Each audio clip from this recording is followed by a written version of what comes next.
మందం మందం మధురనినదైః వేణుమాపూరయంతం బృందం బృందావనభువి గవాం చారయంతం చరంతం ఛందోభాగే సతమఖమఖధ్వంసినాం దానవానాం హంతారం తం కథయ రసనే గోపకన్యా భుజంగం. భాగవత కథాసుధ తర్వాత భాగంలోకి వచ్చాం. బలరామకృష్ణులు ఇద్దరు తమ గురువైన సాందీపని ఋషి యొక్క కుమారుణ్ణి యముని సదనానికి వెళ్ళి మరీ ఆయనకి తెచ్చి అప్పచెప్పారు గురుదక్షిణగా. ఆ తర్వాత తమ విద్యాభ్యాసం పూర్తయిపోయిందని భావించుకుని గురువుతోటి వీడ్కోలు చెప్పించుకుని వీళ్ళు ఏం చేశారు, ఒక రథం ఎక్కి ఇంటికి వెళ్ళిపోయారు. అయితే మధురా నగరానికి వచ్చేసిన తర్వాత మధురా నగరంలో ఉన్నటువంటి ప్రజలంతా తాము కోల్పోయిన ధనాన్ని మళ్ళీ పొందినంత సంతోషించారట. అంతా వీళ్ళు కొద్ది కాలం మాతో ఉన్న వాళ్ళే ఇలా సంతోషిస్తే, చిన్నతనం నుంచి నేను రేపల్లెలోనే ఉన్నాను, వాళ్ళందరూ నా మీద ఎంతో మనసు పెట్టుకుని ఉన్నారు, వాళ్ళు ఎంత బాధపడుతున్నారు, నా విరహంతో వాళ్ళు ఎంత ఇదైపోతున్నారు అని భావించి కృష్ణుడు ఏం చేశాడట, ఎంత పగగా ఉందో వాళ్ళకి నా మీద, ఎంత కోపంగా ఉన్నారో వాళ్ళు అని భావించి ఏం చేశాడు, నిశ్చయమైన భావాలు కలిగిన వాడు, గంభీరుడు, పెద్దలు మెచ్చదగిన గుణాలు కలిగిన వాడు అయినటువంటి వృష్ణి వంశస్థుల్లో ఉత్తముడైన ఉద్ధవుడు అనే వ్యక్తిని పిలిచాడు. కృష్ణుడికి అతనితోటి స్నేహం ఉంది, బంధుత్వం ఉంది. ఉద్ధవుడిని పిలిచి ఏం చెప్పాడంటే, ఈ ప్రణయమూర్తులైన గోపికలు నా ఆగమన కోసం ఎదురు చూస్తూ ఉంటారు, నా మీద వ్యామోహంతో ప్రపంచాన్ని మర్చిపోయి ఎంత దుఃఖపడుతున్నారో, వాళ్ళని వదిలిపెట్టడం ధర్మం కాదని వాళ్ళు భావిస్తూ ఉంటారు, ఎంత ఈ వియోగ దుఃఖంతో వాళ్ళు ఎంత బాధపడుతున్నారో, ఎట్లా ప్రాణాలని ఒంటి మీద మోస్తున్నారో పాపం, ఒక్కసారి వెళ్ళి వాళ్ళతోటి మాట్లాడిరా, మా అమ్మ నాన్నని చూసిరా, తర్వాత నేను కమలాల వంటి కన్నులు కలిగిన ఓ కాంతలారా సంశయం పడకండి, నేను ఇక్కడి నుంచే మిమ్మల్ని చూస్తాను, మిమ్మల్ని వదిలిపెట్టను, బృందావనానికి వస్తానని నేను చెప్పినట్టుగా రహస్యంగా గోపికలతోటి చెప్పు అని చెప్పి పంపించాడు. అయితే సరే ఈయనేం చేశాడు, ఉద్ధవుడు గుర్రమే ఒక రథం ఎక్కి సాయంకాలానికి రేపల్లెకి చేరాడు. సాయంకాలం అతను వెళ్ళేసరికల్లా గోధువులు రేగుతోంది, అప్పుడే ఆవులు అన్నీ ఇళ్లకు వస్తున్నాయి అన్నమాట. ఆయన చూడంగానే నందుడు ఎంతో ఆనందంగా కౌగిలించుకున్నాడు. నువ్వే మా పాలటి గోపాలకృష్ణుడివి నాయన, కృష్ణుడి ద్వారా దగ్గర నుంచి వచ్చావంటే నువ్వే మా కృష్ణుడివి అని చెప్పి చక్కగా భోజనం పెట్టాడు కమ్మగా.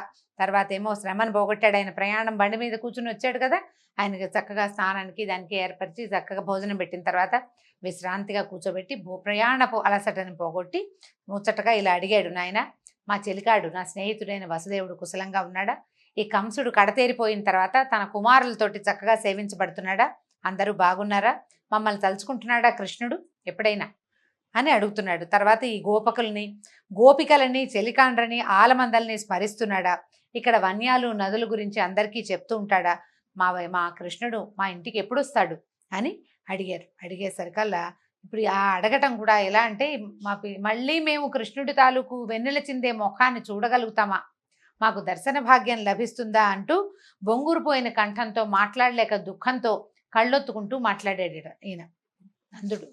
పక్కనే కూర్చున్న యశోదాదేవి కుమారుని గురించి చెప్తుంటే ఇలా కుమారుడు ముఖము వెన్నెల అలా చెప్తుండేసరికల్లా ఆవిడ సంతోషము దుఃఖము రెండూ పట్టలేక కళ్ళ వెంట నీళ్లు కారుస్తూ తన కొడుకుని ఎప్పుడు చూస్తానో అన్న ఉద్వేగంతో దుఃఖిస్తూ యశోదాదేవి పక్కనే కూర్చునిండిపోయిందట. అప్పుడు ఈయన ఉద్ధవుడు ఏం చెప్పాడంటే, మీరు ధైర్యంగా ఉండండి, విద్యాభ్యాసానికి వెళ్ళారు, విద్య పూర్తయింది, మధురా నగరంలో పరిస్థితులన్నీ చక్కబరిచిన తర్వాత తప్పకుండా మిమ్మల్ని దర్శించడానికి వస్తాడు, అందుకే ముందు నన్ను పంపించాడు అన్నాడు. పైగా వాళ్ళు సామాన్య మానవులు కాదు, మోక్షాధినేత అయినటువంటి మహావిష్ణువు భూభారం తగ్గించడానికి బలరామకృష్ణుల అవతారంలో జన్మించాడు. ఆయన ఇక్కడ అన్ని చోట్ల పరిస్థితులను చక్కబరిస్తే గానీ కుదరదు, మీ దగ్గర ఉన్నప్పుడు ఇక్కడికి వచ్చే రాక్షసులందరినీ సంహరించి భూభారం తగ్గించాడు, అక్కడ కూడా అదే పని చేస్తాడు. పైగా ఆయన ఏంటంటే నారాయణుడు అన్ని ప్రాణులలోనూ ఉంటాడు, ప్రతి ప్రాణిలోనూ ఉండే జీవాంశగా ఆయనే ఉంటాడు. కాబట్టి మీరు అటువంటి వాడిని, అటువంటి మహానుభావుణ్ణి కుమారుడుగా భావించి మనసు నిలిపి సేవించారు. అమిత ముద్దు అతి గారాభంగా ఆయన మాటే చెల్లేటట్టుగా సేవించారు. పరమ ధన్యులు మీరు, మీలాంటి ధన్యత ఎవ్వరికీ కన్నా దేవకీ వసుదేవులకు కూడా మీలాంటి ధన్యత్వం చెందదు, అది మీకు ఎవరికి దొరకదు. పైగా ఏమిటి, భగవంతుడు ఎటువంటి వాడు, ఆయనకి అమ్మా నాన్న భార్య స్నేహితుడు చుట్టము విరోధి ఇష్టడు అయిష్టడు అంటూ ఎవ్వరూ లేరు, భగవంతుడికి అంతా ఒకటే. ప్రపంచమంతా. జనన మరణాలు లేవు.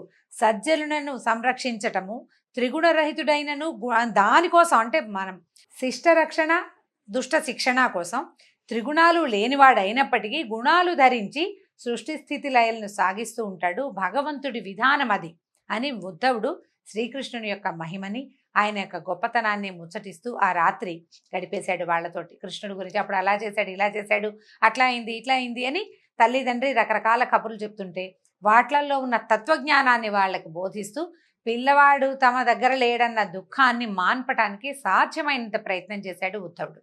మర్నాడు తెల్లవారేసరికి ఈ పొద్దుటి పాలు మజ్జిగ చిలుకుతున్న వేళకి, పాలు తీస్తున్న వేళ, మజ్జిగ చిలుకుతున్న వేళ 2 వేళలు.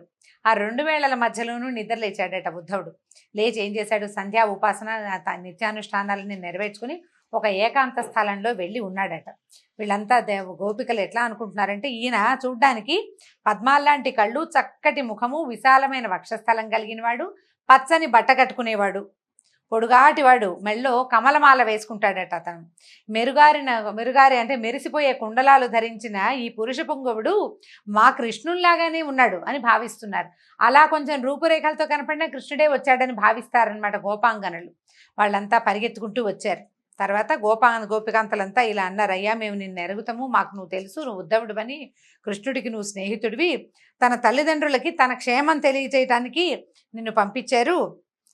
మా ప్రియుడు అంటే యదుపతి కృష్ణుడు వాళ్ళ అమ్మా నాన్నని మర్చిపోలేదు, కనీసం అమ్మా నాన్నని మర్చిపోలేదు, మేము ఎలాగో ఆయనకి ఏం గుర్తుంటాం, కనీసం వాళ్ళనైనా గుర్తుపెట్టుకుని పంపించాడు అని అన్నారు. గుర్తుపెట్టుకుని నిన్ను పంపించారు అని. ఎలా అంటే వాళ్ళకి ఎంత దుఃఖము, పట్టలేని దుఃఖము, భగవంతుణ్ణి వదిలిపెట్టి ఉండలేని వ్యామోహము, వాటితోటి రకరకాల మాటలు. ఒక తుమ్మెద అక్కడ తిరుగుతుంటే ఆ భృంగం మీద వ్యాజంగా పెట్టుకుని ఓ తుమ్మెద అని తుమ్మెదతోటి మాట్లాడుతున్నారట. అది వీటిని భాగవతంలో భ్రమర గీతలు అని చెప్తారండి.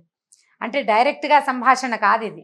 అతను అట్లాంటి వాడు ఇట్లాంటి వాడు అని అనకుండా ఒక ఆ పక్కన తిరుగుతున్నటువంటి ఒక పువ్వుల మీద వాలి దాని తాలూకు తేనెని స్వీకరిస్తున్నటువంటి, పీల్చేస్తున్నటువంటి తుమ్మెదతోటి మాట్లాడుతున్నట్టుగా భగవంతుణ్ణి నిందాస్తుతి. ఇది కృష్ణుణ్ణి నిందిస్తుంది, స్తుతిస్తుంది అనమాట గోపిక.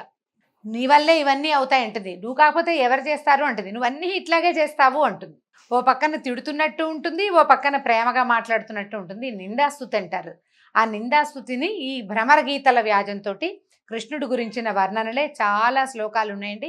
ఇది కూడా నేను మొన్న చెప్పినట్టుగా భాగవతం దశమ స్కంధం పోతన గారు రాసింది కనుక చదివితే చాలా బాగుంటుందండి. చదవడానికి ప్రతి పద్యము మహాహృదయంగా ఉంటుంది. నేను తేలిగ్గా 10 వాక్యాల్లో చెప్పేస్తాను. అవకాశం ఉన్నవాళ్ళు, తెలుగు చదవగలిగిన వాళ్ళు మహత్తరమైన పోతన గారి భాగవతంలోని దశమ స్కంధాన్ని చదివి తీరాలి. చదివి తెలుసుకుంటే ఇంకా బాగుంటుంది. అయితే ఏం చెప్తున్నారు? నువ్వు ఓ మధుప, నువ్వు మాకు ఆమె దగ్గరికి రావద్దు, మమ్మల్ని ముట్టుకోవద్దు, మధురాపుర కాంతలందరి వెనకాల తిరుగుతూ ఉండుంటావు, నువ్వు మధురాపురంలో ఉన్న అమ్మాయిల వెనకాల, నువ్వు మా దగ్గరికి ఎందుకు వస్తావు, మా దగ్గరికి రావద్దు అంటారు. అంటే కృష్ణుడిని అంటున్నారనమాట. అట్లా ఇలా ఎన్ని రకాల మాటలతోటో నీ సంగీతము, నీ నాట్యము, నీ సొగసు అంతా మధురాపురంలోనే ప్రదర్శించు, మాకెందుకు, మేము పల్లెటూరు వాళ్ళం, పట్టణంలో ఉంటున్నావు, నువ్వు నగరంలో ఉన్నావు కదా, వాళ్ళకి చూపించమంటారు.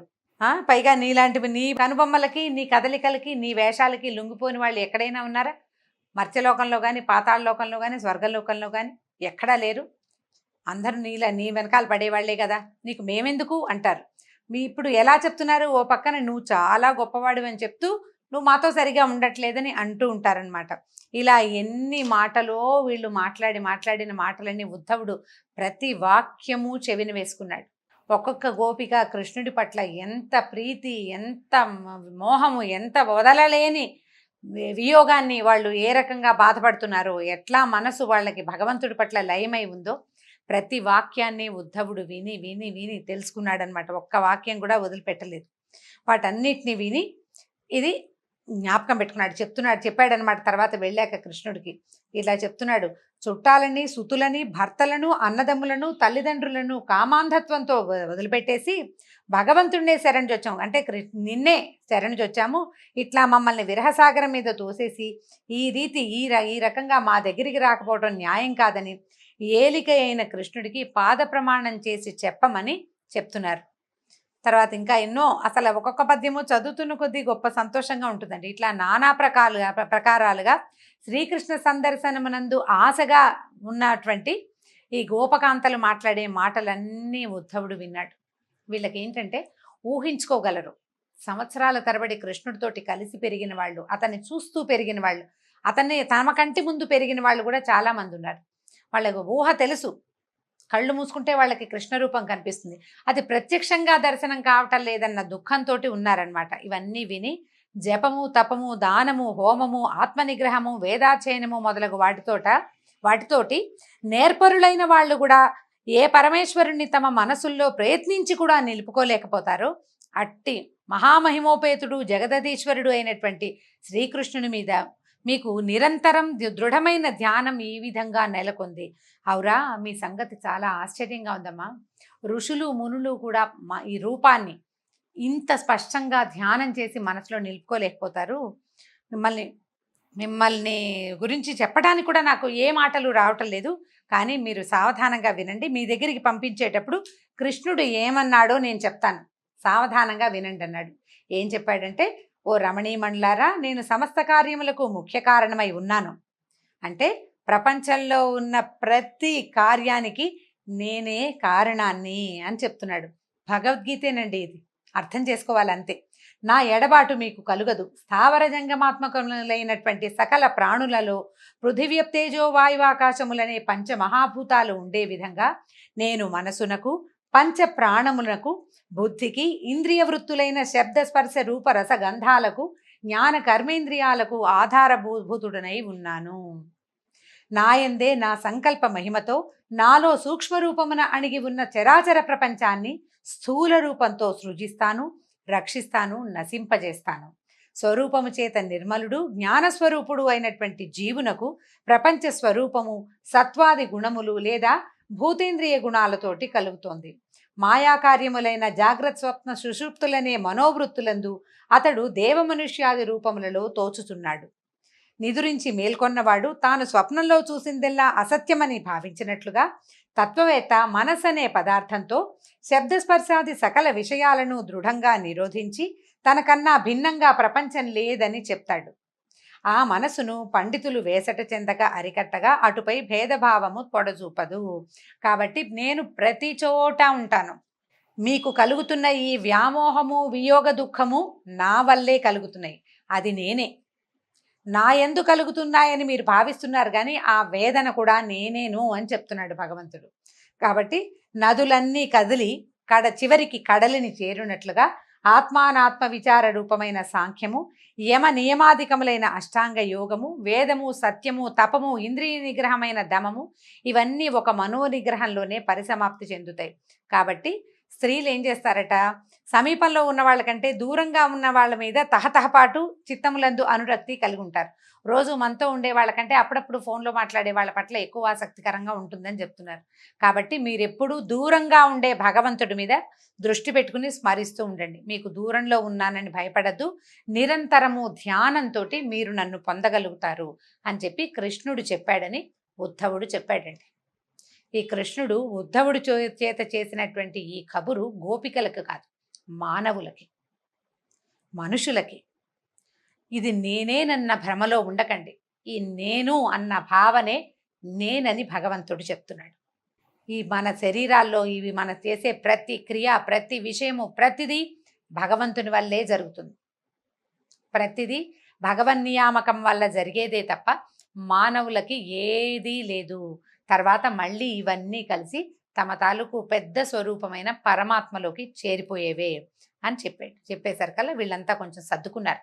అప్పటిదాకా ఉద్వేగంగా, దుఃఖంగా, ఏడుపు మొహాలతోటి కళ్ళు తుడుచుకుంటూ ఉన్నారు. మెల్లిగా సర్దుకుని సుఖంగా ఉన్నాడా, ఆయన ఎప్పుడు వస్తాడు, మా ప్రాణేశ్వరుడు వస్తాడంటే ఆ ఊళ్ళో ఉన్న వాళ్ళు ఒప్పుకుంటారా, వాళ్ళంతా ఆయన ఇక్కడ ఊరు వెళ్తానంటే ఒప్పుకుంటారో ఒప్పుకోరో, ఆయన మమ్మల్ని వచ్చి మళ్ళీ మాతోటి చక్కగా సరదాగా చిన్నప్పట్లాగా తిరుగుతాడా లేదా అని బాగా నీతో ఏకాంతంగా చెప్పాడా, ఇలా చాలా అడిగారనమాట. అడిగితే అందరికీ అంటే ఒక్కొక్కటే అడుగుతున్నారు. చిన్నప్పుడు మా చెట్టు మీద కూర్చుని మా బట్టలన్నీ తీసి దాచేశాడు, అలాంటి సంగతులు నీకు చెప్పాడా, మా గురించి గుర్తు చేసుకుంటున్నాడా అని ఎన్నో రకాల ప్రశ్నలు అడిగి మొత్తానికి ఈ ఉద్ధవుణ్ణి పంపించారు.